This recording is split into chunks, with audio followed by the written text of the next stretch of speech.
Welcome to the Deep Dive. Today, we're plunging into a really fascinating world, the Charans of India. Right, a community where, poetry and incredible bravery were just completely intertwined. Exactly. And we've got this epic tale lined up, one that really sums up their unique code of honor, their commitment.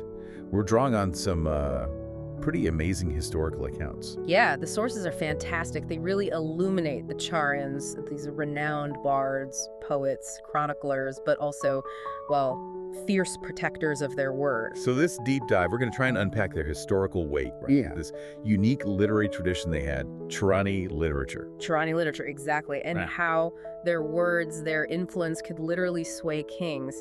Our mission today is really to grasp the legacy of their values, especially through this one unforgettable story. Okay, so let's think about this. What does it really mean to stand firm, unbowed, when everything seems stacked against you? This isn't just some old story. It feels like it gets to the heart of integrity, maybe even power itself. It really does. So let's start with the Charans themselves. What was it about them? What made them so different?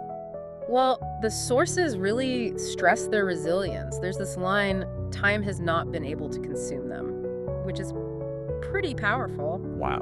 And think about this, Mr. Kincaid, writing in Meghani's Outlaws of Kathiawad, he notes that Rajput warriors, known for their own fierce pride, would offer their heads if a Charan gave his word. Offer their heads? Yeah. Seriously? Seriously. That's the kind of influence and trust we're talking about, just unparalleled. And it wasn't only that kind of influence, was it? You mentioned Colonel Todd, the historian. Ah, yes, Colonel Todd. He'd studied literature from all over the world, and he was just astonished. What astonished him? He wrote that he couldn't find any other community anywhere whose entire literary tradition was known by its own name, except for Charani literature in India.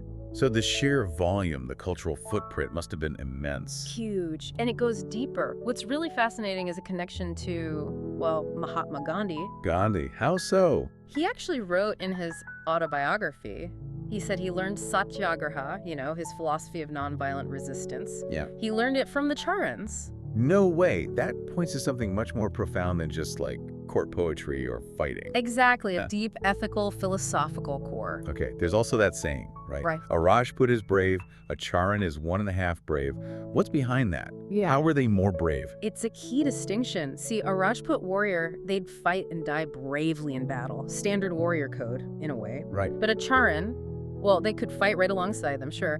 But they also had this unique ritual. Karga. What did that involve?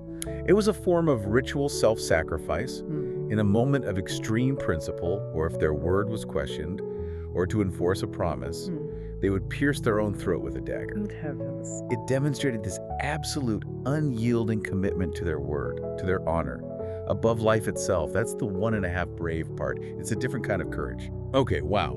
That really sets the stage.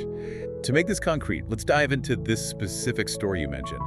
It features Kaviraj Harup Asiya. That's the one, Kaviraj Harup Asiya, a prominent poet from Marwar, specifically Jodhpur state. And what was he known for? He was famous for reciting these incredibly powerful poems about Rajput Dharma, the warrior code. What kind of values did they emphasize? Things like holding your head high, always, never retreating, upholding promises no matter what, helping the helpless, never going back on your word, obviously, seeing battle as a kind of sacred duty, even a game, and having no fear, even of death. Powerful stuff. So the story gets going with the challenge. It does. The Maharaja of Jodhpur, Harup's own ruler, essentially taunts him. He sort of suggests that, the real Charans, the ones with that fierce honor, they don't exist anymore, that maybe Harup and his kind are just good with words now. Wordplay, he calls it. Ouch. How did Harup take that? Not well. His response was immediate and audacious. He declared that if the goddess Saraswati, the goddess of knowledge and art, truly lived on his tongue, then he could command anything, even a Rajput's head, or a king's wealth. Bold claim. So the Maharaja called his bluff. He did, with the ultimate dare. He told Harup, "Bring me the Pagh, the turban of the Rana of Udaipur." The Pagh of Udaipur. Why was that such a big deal? Well, this wasn't just any turban. It belonged to the ruler of Mewar. Udaipur. They were considered like the son of Indian chivalry, the most prestigious, fiercely independent Rajput kingdom. Okay. And a Pagh, the turban, symbolizes sovereignty, honor, the ruler himself. It said a Pagh, unlike a person, never bows, so getting it seemed impossible. An impossible task. And Harup accepted. He did, and he sealed it with a vow, took water in his hand, right there in the court, the Jodhpur Darbar. What did he swear? He swore he wouldn't return to the Jodhpur court, wouldn't even take its food or water until that Pagh, the Pagh of Udaipur, was on his own head. That is some serious commitment. So off he goes to Udaipur. Off he goes. He arrives in Udaipur, becomes a guest of the Rana. And there, he does what he does best. He recites his poetry. Captivating the court, I assume. Completely. Powerful recitations, especially praises of the mother goddess, Jogmaya, who was revered there. And the Rana was impressed. Deeply impressed by the poetry, the devotion, so much so that he tells Harup, ask for anything. Anything you desire, it's yours. And Harup. Initially, she declines, very politely. But then he pushes back, saying, what I desire, well, it cannot be given. Playing hard to get. Maybe strategically. Oh.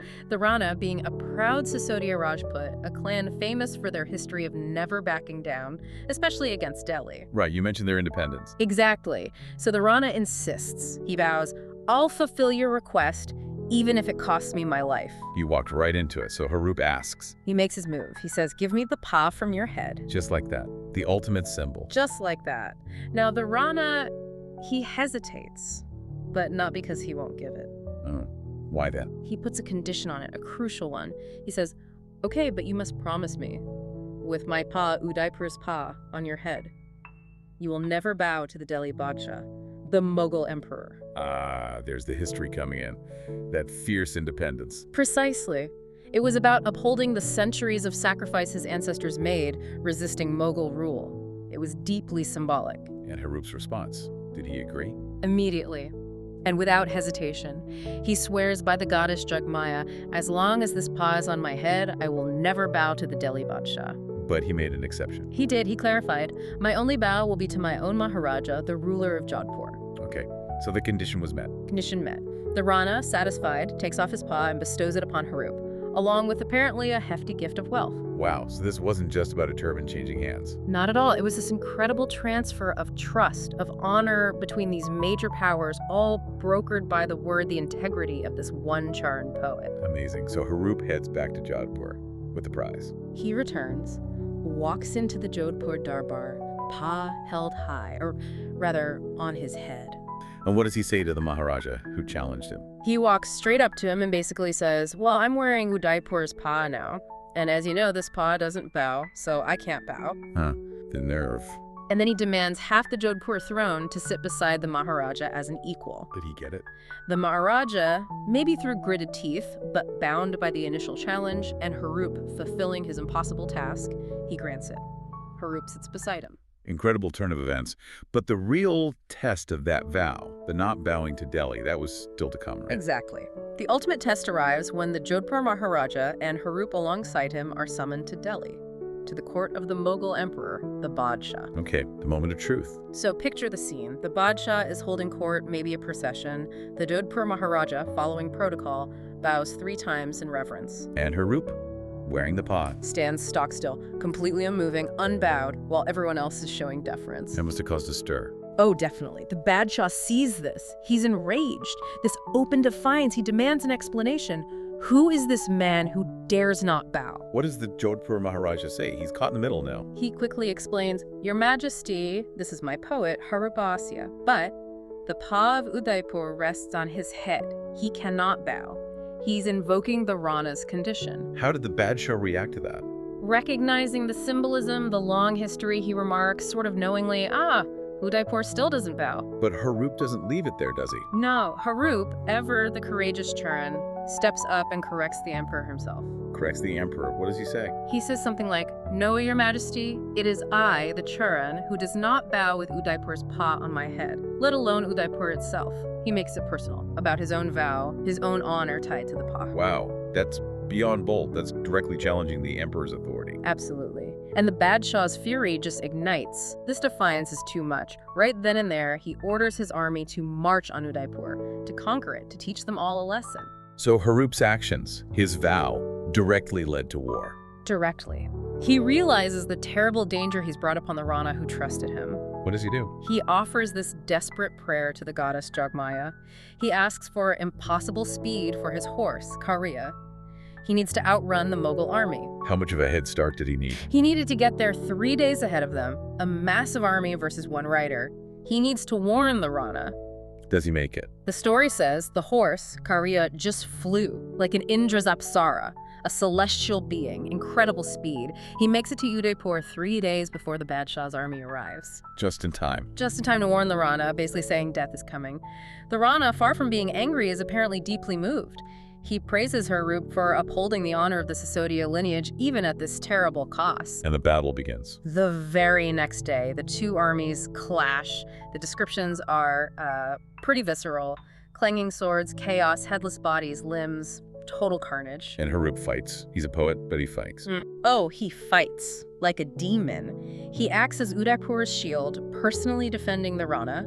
His bravery is described as almost superhuman. How so? He takes multiple wounds. At one point, it said his intestines are spilling out. Oh my And God. he just pushes them back in and keeps fighting. His horse, Kariya, is also grievously wounded but keeps going. It's just sheer will. Unbelievable. What happens next? Is there a climax to his fight? There is.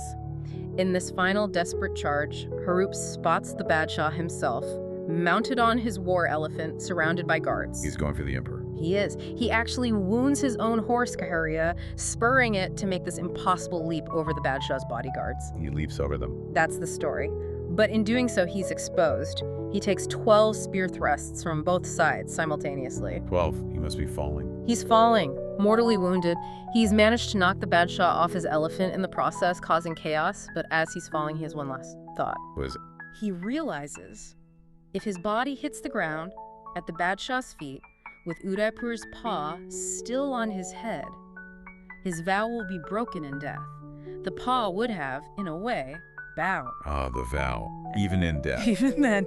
So in that last split second, with his dying breath, he cries out to the Rana, holding the paw aloft on the tip of his spear. He asks the Rana to catch it. Does he? Does the Rana catch the paw? The Rana catches it. Yeah. And Harup's body falls, but the paw, the symbol of honor, remains unbowed. His sacrifice is complete. His vow is kept. What an end. Just, wow. The Rana, witnessing this absolute final act of loyalty, of ingenuity, even in death, is said to have recited a couplet right there on the battlefield. What did it say? Roughly translated, it was something like, "Great kings bowed, abandoning their pride, but one unbowing Charan returned with the paw on his head," acknowledging Harup's ultimate success in upholding that honor. That's an incredible story. Harup Azia's journey, his dedication, the power of his promise. Yeah. It really does redefine honor, doesn't it? It truly is. It makes you think about that proverb, "Blessed is the land of India where such jewels are born." It shows how deeply honor, loyalty, and even self-sacrifice could be woven together, all hinging on a person's word. So thinking about this story, this unyielding Pagh, Yeah. brings up a question maybe for you listening. In your own life, what's your personal Pagh? You know, that symbol of your core values, your integrity, the promises you made. What is it that you strive to protect, to keep from bowing no matter the pressure? What are you willing to do?